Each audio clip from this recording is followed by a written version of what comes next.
Last summer, late summer, I was shocked when I discovered I had root knot nematode in one of my tomato beds. So in this video, we're going to figure out what I can do now in this growing season to help get that under control and hopefully prevent nematodes in my tomatoes that I have growing now for 2026. So come along, let's look at the 3 strategies I'm going to implement to see if I can make a positive change. All right, y'all, we have got to get my left side tomato trellis under control. This is the bed that had root knot nematode last summer for the first time that I know of. And you can see, well, you can see Tonto is stealing a pea. Between him and the deer, I tell you. So, we're going to remove all of the flowering mustard at this point. This is what I planted to help with the root knot nematode. I also planted ground control marigolds that hopefully are in there somewhere still alive. So I am going to cut and I'm going to chop and drop over to this side that I did not treat, so that maybe we get a little bit of a benefit, but at least we get some composting going from the chop and drop and possibly some nutrients that will seep out of these leaves that should be high in some really good quality nutrition. Yes, I came over here and gave that dog my 2 peas from this variety I've been wanting to try.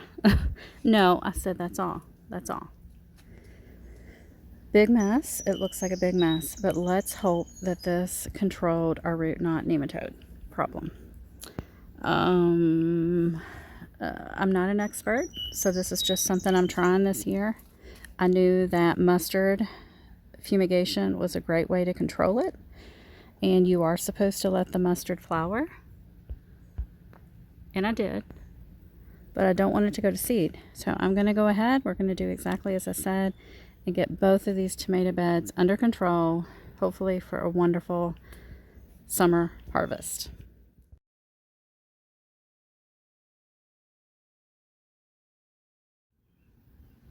You may be wondering about the radishes that I allowed to flower. That is for the simple reason I think the flowers are gorgeous. I love them, and I like to get free seeds, and I know there's a bunch of pods popping up here and there.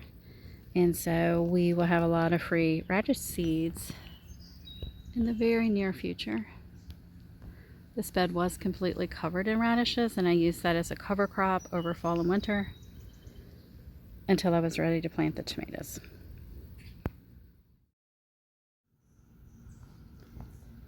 You can see the tomato there in hiding. It's kind of nice for it to have a little bit of shelter right now because it's like super hot, and it was pretty cold.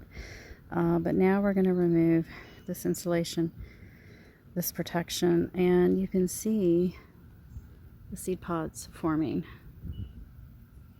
It's a good thing we are doing this now. Tonto, I said no more peas, and leave the peas, please. No more. Also, it's been a little scary walking in and out through this walkway with it this congested. There is some snake that's been living in this raised bed area this past winter because I have been finding its skins that it shedded. I know the pollinators do love the flowers. I hate to take them down, but it is time. I really need to get this done. I am cutting at the base.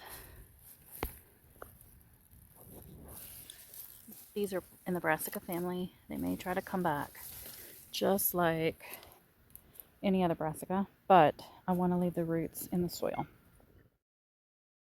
Slow progress.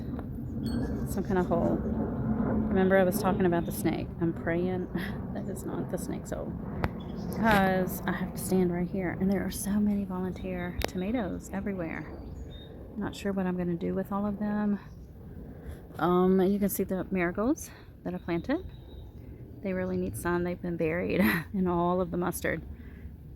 Got the cup to cover the hole. Unfortunately, put up a pea plant. Yeah, if it wasn't me, it would have been Tonto probably in the next couple days, so it's okay. It's a little sad, but it's okay. Surprisingly, with I expected a lot more weeds surviving, but the mustard really did keep down some of the weed pressure quite well. In fact, I may actually have to repeat this even if I do not have root knot nematodes in the future. Now you can see it also helped with the pest pressure. You can see all the holes in the mustard leaves. This season, flea beetles have been just really, really, really rough this season. I'm not quite sure. I don't really think that is flea beetle damage. It looks more like possibly slug. Yeah, kind of looks more like slug. But it has helped. It has helped my tomato plants. I do see signs of slugs. See that kind of glazed over slime trail. So I would be putting down some snail and slug bait as soon as we're done.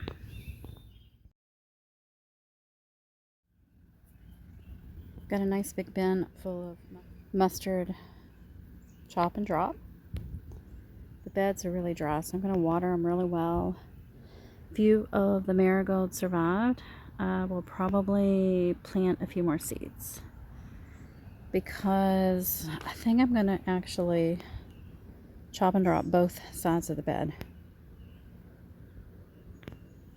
because I have so much.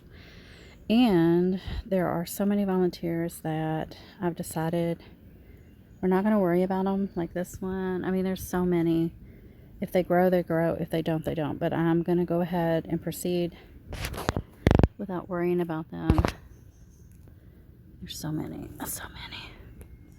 All right, we finally got it done. It took a while. So I've got 4 tomatoes in each section of this bed. One thing that every one of them has in common, it has built-in resistance to root knot nematode. These are all hybrids. So we've got Rubee Dawn,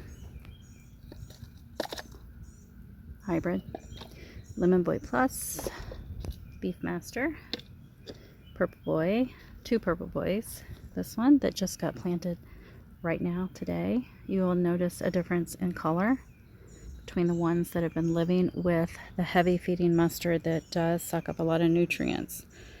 So we definitely are going to feed these guys today. I'm going to do probably slow release granular fertilizer first step before we chop and drop, and then I'm also going to come behind today or tomorrow with a liquid diluted fertilizer as well. We got another Lemon Boy, well actually Purple Boy, this is Lemon Boy, and we got another Beefmaster and another Rubee Dawn. And there's a little one, little snail, slug. Don't worry, I'll just throw him into the woods. Before we go any further, we need to assess these tomato plants. So I'm using pruners that are disinfected between each plant, and I am removing the lower leaves that have severe slug, I'm assuming, damage, or coloring, discoloring, yellowing of the leaves. We're going to open up that airflow down there because remember, we're getting ready to add a lot of material. Now that we've cleaned up the plants, we've put down the fertilizer after weeding if I saw any weeds at all. I am now reapplying all of that chop and drop from our mustard plants. And then I'm putting a nice thick level layering of this, it's just raised bed mix. And then our garden straw is going to go right on top. So now I'm going to start just 6. I think 6 will be plenty for both sides of the trellised area. We're going to start some of these nematode control marigolds. And, 6, that should be pretty good because I've already actually put a couple French marigolds in as well. And so these grow really vigorously, and I don't want it to take over and compete with the tomatoes.